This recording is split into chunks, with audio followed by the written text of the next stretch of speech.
Көршілер тілеп жүрер бір-біріне амандықты, ақ пейілді, жасамас жамандықты. Көршілерім есен сау жүрсіздер ме, танытпайын өлеңнен сараңдықты.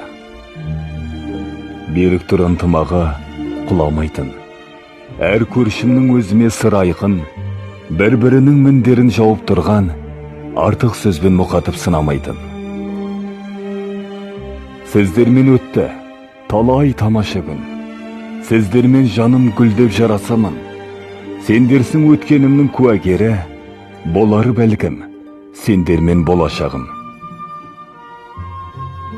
Көршің болса, ол жақсы өнегелі, жаман көрші құм менен теңеледі. Көрші ақсы тәңірдің ақсы деп айтып кеткен қазақтың көнелері. Өлеңнің авторы Аманжол Мұхамбетқазиев, өлеңді оқыған Дидар Сыздық.